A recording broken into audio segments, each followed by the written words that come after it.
Taste the Daily.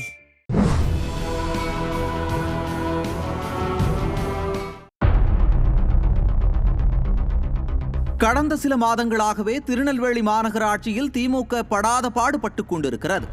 Nellai mayor Saravanan மற்றும் Palayamkottai MLA Abdul வகாப் இடையே நிலவிய பணிப்போர் காரணமாக திமுக கவுன்சிலர்களே மேயர் சரவணனுக்கு எதிராக மாநகராட்சி கூட்டத்திலேயே தங்களது எதிர்ப்பை காட்டி மேயரை மாற்ற வேண்டும் என்று திமுக தலைமைக்கு கடிதம் எழுதி சம்பவம் செய்ததால் சரவணன் ராஜினாமா செய்தார். இந்த திமுக கோஷ்டி பூசலுக்கு முடிவு கட்டும் வகையில் புதிய மேயரை தேர்வு செய்ய அமைச்சர்கள் KN நேரு, தங்கம் தென்னரசு ஆகியோர் முகாமிட்டு திமுக கவுன்சிலர்களை அழைத்து சமரசம் பேசினர். மேலும் போட்டியின்றி மேயரை தேர்வு செய்ய பல்வேறு முயற்சிகளை மேற்கொண்டனர். ஆனாலும் அதெல்லாம் நடக்கவே இல்லை. தற்போது மீண்டும் கட்சி தலைமைக்கு அதிர்ச்சி அளிக்கும் வகையில் பங்கம் செய்திருக்கிறார்கள் திமுக கவுன்சிலர்கள். மாநகராட்சி மேயர் தேர்தலில் திமுக தலைமை அறிவித்த அதிகாரப்பூர்வ வேட்பாளருக்கு எதிராக திமுக கவுன்சிலர்களே 13 பேர் வாக்களித்துள்ள விவகாரம்தான் அறிவாலயத்திற்கு அதிர்ச்சி வைத்தியம் கொடுத்திருக்கிறது.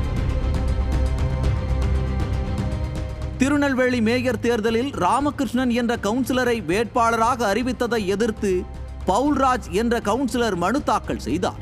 அமைச்சர் தங்கம் தென்னரசு எம்எல்ஏ அப்துல் வகாப் மூலம் பவுல்ராஜ் வேட்புமனுவை வாபஸ் பெற செய்ய நடவடிக்கைகளை மேற்கொண்டும் முயற்சிகள் தோல்வியில் முடிந்தது.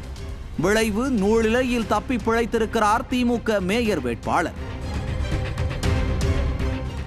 இதில் ஹைலைட்டே பவுல்ராஜ் ஏற்கனவே திமுகவில் இருந்து சஸ்பெண்ட் செய்யப்பட்டவர்.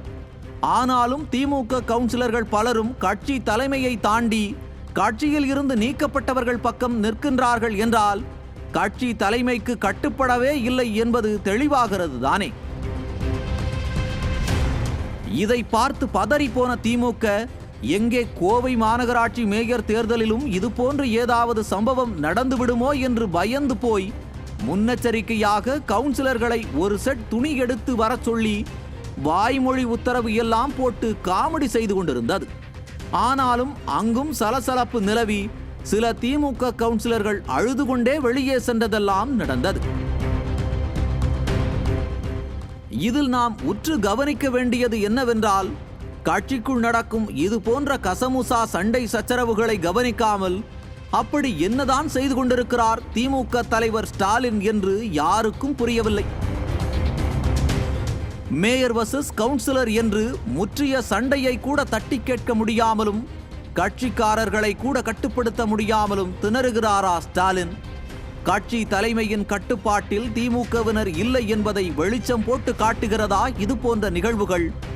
ஆக மொத்தத்தில் கட்சியை கட்டுக்குள் வைக்க முடியாமல் திணறுகிறார் ஸ்டாலின் என்பது மட்டும் ஒவ்வொரு நாளும் வெட்ட வெளிச்சமாகிறது.